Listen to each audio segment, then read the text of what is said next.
New Mind punya New Economic Model atau cara menjalankan ekonomi negara berdasarkan Modern Monetary Theory atau MMT yang sejak tahun 1972 dipakai di Amerika dan sejak tahun 1989 dipakai di Tiongkok berdasar ilmu dari Profesor Michael Hudson. Ada beberapa poin yang akan dilakukan di dalam mempraktekkan New Economic Model yang akan membuat Indonesia menjadi negara superpower, yaitu 1. TINA, There is no alternative, yang intinya memaksa uang diam di bank bergerak keluar untuk dijadikan sektor real, produktif, tidak mengendap diam.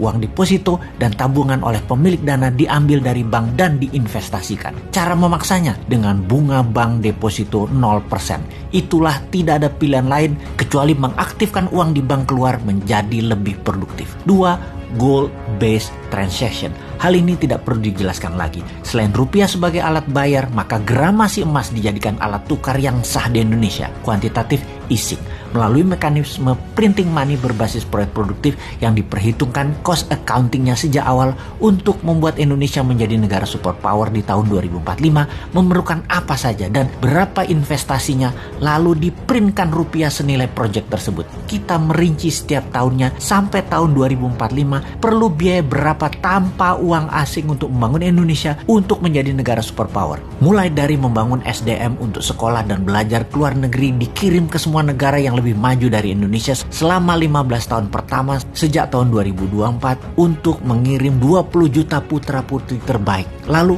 membangun food country, menjadikan Indonesia negara penyuplai makanan terbesar di dunia dengan pupuk dan bibit tanaman terbaik, memiliki industri pertahanan keamanan kelas dunia dengan memiliki 1000 satelit, 1 juta drone untuk berbagai kebutuhan militer hingga pengiriman GoFood, paket penyebaran pupuk, serta pemadaman kebakaran, emergensi angkut obat, dan lain sebagainya. Industri film dibuat sejajar Hollywood pun disubsidi pemerintah untuk propaganda Indonesia. Berapa biaya untuk membuat Indonesia menjadi juara Olimpiade?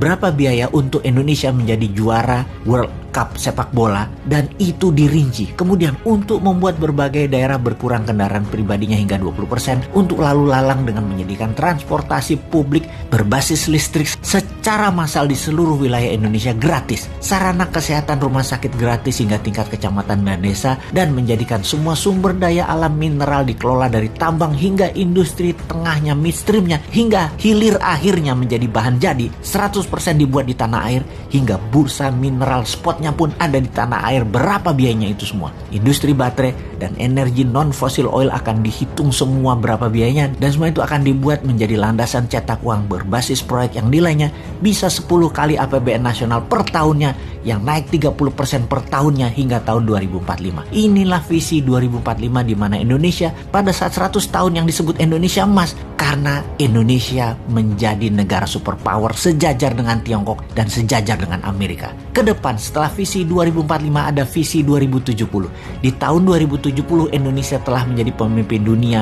untuk berperang melawan perubahan cuaca dan melawan globalis cabal yang pastinya akan membuat Indonesia sejak tahun 2070 menjadi pemimpin dunia yang membawa dunia ini damai selama 1000 tahun ke depannya. Indonesia membuat manusia bisa tinggal dan hidup di planet lain, bisa menemukan bumi-bumi yang lain yang bisa ditinggali di galaksi lain. Usia manusia bumi rata-rata 150 tahun, bahkan masih bekerja hingga rata-rata di usia 120 tahun. Indonesia akan memimpin dunia sekali lagi sejak tahun 2070, mengayomi populasi 12 miliar manusia yang sehat, damai, dan sejahtera. Visi awal tahun 2024, pemimpin Indonesia adalah dari kaum New Mind. Pertanyaannya, bagaimana agar visi 2045 dan visi 2070 ini diterima? Dan bagaimana agar tahun politik di 2024 konsep New Mind ini ada di platform semua yang akan menjadi calon pemimpin Indonesia ke depan?